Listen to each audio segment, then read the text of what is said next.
Welcome back students. आज हम आप लोगों के लिए लेकर आए हैं एक नया टॉपिक और हमारा अध्याय है आज 6 जिसका नाम है गुलाब से बनो। क्या है इस पाठ का पूरा सारांश, जो कि क्यों इस पाठ का नाम दिया गया है कि गुलाब से बनो, तो वो मैं आपको आज के अध्याय में बताऊंगी। तो यह बात है एक सीधे साधे आदमी की, एक ऐसे आदमी की जो बच्चों जैसा मन वाला था, एक साधारण तन वाला था। इस देश के लाखों लोगों की तरह जिसके पास न धन था न साधन, फिर भी वह इस देश का रखवाला था। वो किसी एक ऐसे आदमी की बात कर रहे हैं जो कैसा था, एकदम बच्चों के जैसा मन वाला था और बहुत साधारण तन वाला था। उसके पास न पैसा था न धन था न कोई ऐसा साधन, फिर भी वह क्या था, देश का रखवाला था। उसने छोटे से तन में एक विशाल मन था। उसका जो छोटा तन था वो कह रहे हैं, तो उसमें क्या था, एक विशाल यानी बड़ा मन था, जो संत नहीं था पर संतों से किसी तरह कम नहीं था, जो व्यवहार में तो विनम्र था पर था दृढ़ निश्चय वाला। कैसा कह रहे हैं वो, उसका व्यवहार बहुत विनम्र था, लेकिन वो कैसा था, विनम्र मतलब होता है विनयशील। तो वो कैसा था, बहुत विनम्र था, लेकिन उसका जो निश्चय था वो बहुत दृढ़ था। अपनी माँ का बहादुर लाल था, वह और न था, उसका लाल बहादुर था। वो क्या कह रहे हैं कि वो जो था बच्चा, वो अपनी माँ का कैसा था, बहादुर लाल था। जब कोई बच्चा कोई अच्छा काम करता है तो कहते हैं ना, अरे तुम तो मेरे बहादुर बेटे हो। इसी तरीके से तो वो उनका नाम क्या था, लाल बहादुर। आप लोग ने सुना होगा लाल बहादुर शास्त्री जी का नाम। तो अब हमें समझ आ गया है कि ये किसके बारे में पूरी हम कहानी पढ़ रहे हैं, लाल बहादुर शास्त्री जी के बारे में। तो वही लाल बहादुर जिन्होंने प्रधानमंत्री के रूप में हमारे देश की बागडोर संभाली, वो हमारे देश के क्या बने, प्रधानमंत्री। 19 महीने के वे प्रधानमंत्री के पद पर रहे, मगर अपनी खूबियों के कारण वे आज भी याद किए जाते हैं।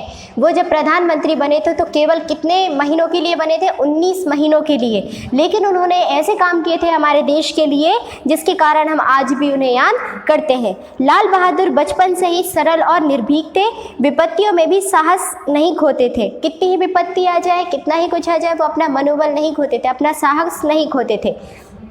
उनके बचपन की एक घटना जो कि इस में बताई गई है कि जब वो छोटे थे तो उनके साथ क्या हुआ था।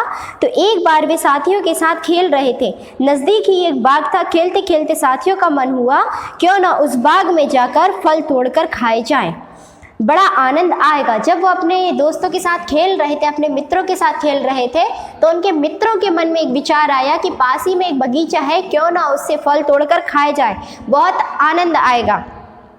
सब बच्चे राजी हो गए। लाल बहादुर भी अपने साथियों की देखा दाखी बाग में चले गए। उनके साथी रखवाले की नज़र बचाकर फल तोड़ने लगे। रखवाले मतलब बगीचे में जो होता है ना, जिसका बगीचा होता है तो वो वहाँ की देख रेख करता है। तो जो साथी थे उनसे नज़र बचाकर क्या करने लगे, फल तोड़ने लगे। बालक लाल बहादुर की समझ में नहीं आया कि वह क्या करे। इस तरह चोरी से पेड़ों पर चढ़कर फल तोड़ना, बर्बाद करने में उनकी रुचि नहीं थी। उनको अच्छा नहीं लगता था कि वो किसी के बगीचे में या किसी के पेड़ पर चढ़े, वहाँ से फल चुरा कर खाएं या फिर उन्हें बर्बाद करें। वह तो सब साथियों के साथ यूं ही चला आया था, मगर अब आया था तो कुछ करना ही था। उसने इधर उधर देखा, उसे एक गुलाब का फूल खिला हुआ नजर आया। गुलाब का फूल उसे बहुत पसंद था। उसने सोचा कि अब मैं यहाँ आ गया हूँ तो कुछ तो करना पड़ेगा। तो जब उन्होंने बगीचे में इधर उधर देखा तो उनको क्या दिखाई दिया, एक गुलाब का फूल। और बता रहे हैं कि उन्हें गुलाब का फूल कैसा था, बहुत पसंद था। हवा में धीरे धीरे हिलता हुआ फूल जैसे उस बालक को खुद ही अपनी ओर बुलाने लगा। बालक लाल बहादुर के चेहरे पर मुस्कान छा गई। धीरे हवा चल रही थी वहाँ पर, तो क्या हुआ कि आप लोग ने भी अक्सर देखा होगा कि जब फूल लगे होते हैं और धीमे धीमे जब हवा चलती है तो वो फूल कैसे हिलने लगते हैं। तो लाल बहादुर को ऐसा लग रहा था कि वो फूल जो है वो लाल बहादुर को अपनी ओर बुला रहा है और लाल बहादुर उसको देखकर मुस्कुराने लगे। वह धीरे धीरे उसकी तरफ बढ़ा, फूल के पास गया, कुछ देर तक टहनी पर लगे फूल का मंद मंद हिलना देखता रहा। लाल बहादुर को यह लगने लगा कि पूरे बाग में उस गुलाब के अलावा और कुछ भी नहीं है। वो उस फूल को देखकर उसमें इतना मग्न हो गए कि उनको ऐसा लगने लगा कि केवल उस बगीचे में क्या है, एक गुलाब का फूल ही है।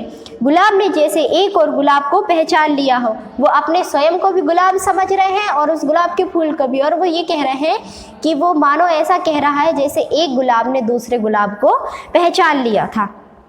जैसे वह कह रहा था, तुम्हें भी इस देश में मेरी ही तरह खिलकर अपनी सुगंध फैलानी है।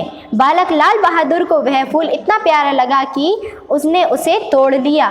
लाल बहादुर को वो गुलाब का फूल इतना प्यारा लगा कि उन्होंने क्या किया, उस फूल को तोड़ लिया। इस बीच शोर हुआ, भागो भागो माली आ रहा है। मगर लाल बहादुर का ध्यान तो उस गुलाब के फूल पर ही लगा था जो उनके हाथ में था।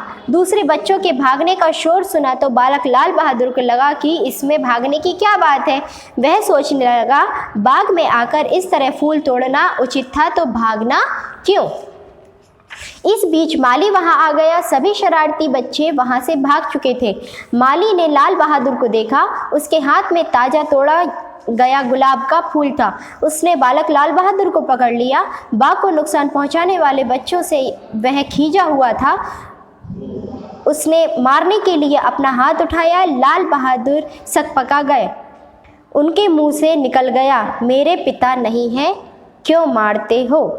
जब माली उस बगीचे में आया तो सारे बच्चे तो भाग गए डर के मारे कि भाई अब आया है माली, मारेगा। तो सारे जो शरारती बच्चे थे वो डर के भागे। लेकिन लाल बहादुर ने सोचा कि एक फूल तो लिया है तो इसमें भागने की क्या बात है। लेकिन जो माली था वो खींचा हुआ था, उसको बहुत गुस्सा आ रहा था। किस पे? जो बच्चे वहाँ पर मतलब उनके जो बगीचे में आके और उनका नुकसान करके गए थे, और वो बहुत गुस्से में थे। और उन्होंने क्या किया, लाल बहादुर को देख लिया कि उन्होंने ताज़ा गुलाब का फूल तोड़कर अपने हाथ में रखा हुआ है। और उन्होंने क्या किया, लाल बहादुर को मारने के लिए जैसे ही हाथ उठाया तो लाल बहादुर के मुंह से निकल गया, मेरे पिता नहीं हैं, क्यों मारते हो।